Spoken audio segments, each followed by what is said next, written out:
Hello guys, welcome back to this new series of GCUET plus CBSE examination, and today we are covering a very important topic of vector algebra class 12.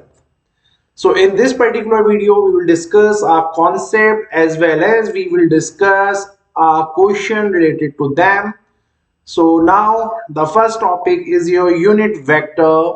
So as the name suggests, any vector whose magnitude is 1 is your unit vector. Okay, अब ये unit vector होने क्या जा रहा है? Let's say आपने कोई भी वेक्टर लिया, ये वेक्टर आर, आपने इसको बोला कि सर ये 3i है, ये 4j है और ये लेट्स से माइनस का 5k है। तो फिर आप बोलेंगे सर अगर मैं इसका मैग्नीट्यूड निकालूं तो क्या ये यूनिट वेक्टर बनेगा? तो the answer is simply no, because 3 square plus 4 square plus 5 square is not equals to 1। और हमने डेफिनेशन में क्या पढ़ा है कि कोई भी वेक्टर जिसका आपको पता है बेटा मैग्नीट्यूड 1 होता है वो ही आपका यूनिट वेक्टर बनता है। तो यहां पे तो ये आपका यूनिट वेक्टर नहीं बन पाया। तो अगर ये यूनिट वेक्टर नहीं बन पाया तो प्रॉब्लम ये है कि यूनिट वेक्टर फिर बनाया कैसे जाएगा? तो यूनिट वेक्टर बनाने के लिए logic is very very simple. मैं आपको पहले क्लियर कर देता हूं कि जब भी आप किसी भी वेक्टर को उसके मैग्नीट्यूड से ही बेटा डिवाइड करवा देंगे तो you will get your unit vector. Suppose अगर मैं इसी वेक्टर को, ये जो वेक्टर आया है और इसी के मैग्नीट्यूड से मैं अगर डिवाइड कराऊं, जो कि अगर हम इसको सॉल्व करते तो ये बनता 9, 16 एंड 25, यानी योर 49 बोले तो 7, अंडर रूट से 7 निकलता।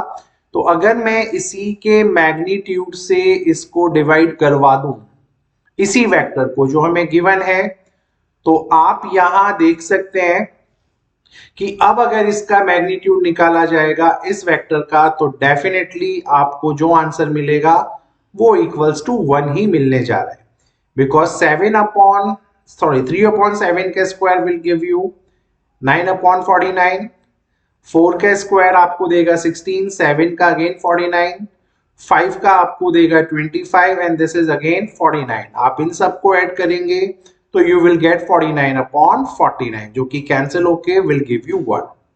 So the theory is pretty much clear now कि सर अगर किसी भी वेक्टर को उसी के मैग्नीट्यूड से डिवाइड कर दिया जाए तो यूनिट वेक्टर आता है। ठीक है, यूनिट वेक्टर का रिप्रेजेंटेशन कैसे होता है, इसके ऊपर एक कैप लगा दिया जाता है। ठीक है, जहां पे ये जो सिंबल मैंने बनाया है वो रिप्रेजेंट कर रहा है एक कैप को। दूसरा आपकी नॉलेज के लिए बता दूं, ये जो वेक्टर आई, जे और के वेक्टर होते हैं ये भी सारे के सारे आपके यूनिट वेक्टर्स ही होते हैं, क्योंकि जब आप इनका मैग्नीट्यूड निकालेंगे बेटा, जब आप आई का मैग्नीट्यूड निकालेंगे वो भी 1, आप जे का निकालेंगे वो भी 1 और आप के का भी निकालोगे तो वो भी 1 आता है। तो आई जे के जो होते हैं ये हमारे यूनिट वेक्टर्स ही होते हैं। I think the logic is clear to you guys, और अब इसके ऊपर कुछ क्वेश्चंस को देख लेते हैं।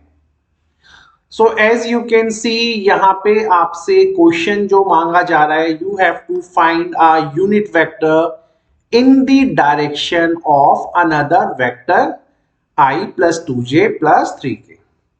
तो भाई अगर हमें ऐसा एक वेक्टर निकालना है, लेट्स से ये वो यूनिट वेक्टर है जिसको हमें निकालना है और वो किसकी डायरेक्शन में जा रहा है, ये जो वेक्टर आपको गिवन है, तो ये आपको डायरेक्शन वर्ड ही यूज करेगा एग्जामिनेशन में कि जिसकी डायरेक्शन में वो जा रहा है। लेट्स से ये कोई वेक्टर है ए आपका और ये इस डायरेक्शन में जा रहा है, तो जिस यूनिट वेक्टर को आपको फाइंड करना है वो भी उसी डायरेक्शन में जा रहा है। तो formula is known to you, आपको कुछ भी नहीं करना है। जब आप सॉल्यूशन यहां करेंगे तो आपका वो जो यूनिट वेक्टर होगा आपको डिट्टो इस वेक्टर को एज इट इज लिखना होता है। फॉर्मूला हम देख चुके हैं प्रीवियसली, और इसी के मैग्नीट्यूड से डिवाइड करवाना है। तो इसका मैग्नीट्यूड यानी 1 का स्क्वायर यानी 2 का स्क्वायर यानी 3 का square and this will give you 1, 4 and 9 और इनको ऐड करके आएगा √14। सो यहां से जो यूनिट वेक्टर मेरा निकल के आया है वो आप अगर देखोगे तो उसका जो आंसर है बेटा, तो ये आंसर आ जाएगा I अपॉन, इसको सॉल्व करके √14 आया, twice of j is equal upon में अगेन 14 आया and this is 3 times of k और इसके डिनोमिनेटर में भी 14 आया। So this is your answer. आपको इसको सेपरेटली करके ही लिखना होता है, इस चीज को ध्यान रखिएगा। क्लियर है? ऐसे ही अब एक और प्रॉब्लम देखते हैं जहां पे हमारा ये जो यूनिट वेक्टर है इसका जो डायरेक्शन है वो ए बी की तरफ जा रहा है। तो ए बी की तरफ डायरेक्शन जाने का मतलब है कि सबसे पहले अगर मैं इस वेक्टर ए बी को ही निकालूं तो यहां पे आपको पता है position vector of O B minus position vector of O A को माइनस किया जाता है। ठीक है, अगर मैं पोजीशन वेक्टर देखूं बेटा ओ बी की तो वो मुझे मिलेगी यहां पे 4i प्लस 5j और प्लस का 6k, और वहीं अगर मैं पोजीशन वेक्टर देखूं ओ ए की तो वो मिलेगी i प्लस 2j और प्लस का 3k। तो जब आप इन्हें माइनस करेंगे 4 में से 1 माइनस हुआ तो ये मिला आपको 3i, 5 में से 2 माइनस हुआ तो ये मिला 3j, 6 में से भी 3 माइनस हुआ तो ये भी मिला 3k। तो ये जो आपका वेक्टर ए बी यहाँ आ चुका है और यहीं अगर आप इसका मैग्नीट्यूड फाइंड करेंगे तो this is under root of 3 का स्क्वायर, 3 का स्क्वायर और 3 का स्क्वायर यानी 27, और 27 को 3√3 लिखा जाता है। ठीक है, तो फाइनली जब आप इसमें अब इसका यूनिट वेक्टर फाइंड करेंगे तो आपके लिए बहुत इजी हो जाएगा।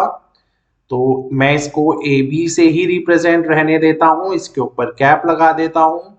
तो this is 3i plus 3j plus 3k और इसके डिनोमिनेटर में यू गैस कैन सी 3/√3, 3/√3 और 3/√3। 3 से 3 you can cancel them. So finally you will get answer as your I/√3, j/√3 and k/√3. Hopefully the question is clear to you. ठीक है, अगले problem में भी आपको कुछ नहीं करना है। ये जो वेक्टर हैं आपके, इसमें इस बार वेक्टर ए और वेक्टर बी को प्लस करना है। जब आप इन्हें प्लस करेंगे ये आ जाएगा 3i प्लस 5j और माइनस का 2k। ठीक है, और जब आप इसका मैग्नीट्यूड देखेंगे बेटा तो मैग्नीट्यूड भी आपको क्या मिल जाएगा, अंडर रूट ऑफ 3 का square 9, 25 and 4, this is nothing but under root 39। बस आपको जब इसका यूनिट वेक्टर निकालना होगा तो it's very easy. Unit vector जब आप निकालेंगे तो इन्हीं सब लोगों के नीचे आपको यहाँ पे अंडर रूट 39 को पुट करना होगा। सो होपफुली ये क्वेश्चंस आपको क्लियर हो रहे होंगे कि these are very very easy questions for you, और सीबीएसई या किसी भी कॉम्पिटिटिव एग्जाम्स में ये पूछे जाते हैं। Okay, so let's try the next one and the last question of this series. अब आपको एक ऐसा वेक्टर निकालना है जिसकी डायरेक्शन इस वेक्टर के अगेंस्ट हो और मैग्नीट्यूड 6 हो। तो सबसे पहले मैं इस वेक्टर को ए लेट कर लेता हूं जो कि मेरा 3i माइनस j प्लस का 4k है। फिर मैं इसका अगेन फिर से मैग्नीट्यूड निकाल लेता हूं। मैग्नीट्यूड आपको पता है 9 माइनस 1 का स्क्वायर इज 1, 4 का हो जाएगा 16 and again you will gate 36, sorry not 26, तो 26। अच्छा, तो ये जो यूनिट वेक्टर है इसका जो आंसर आया वो 3i माइनस j प्लस का 4k और डिवाइडेड बाय 26, 26 और 26 हो गया अंडर रूट में।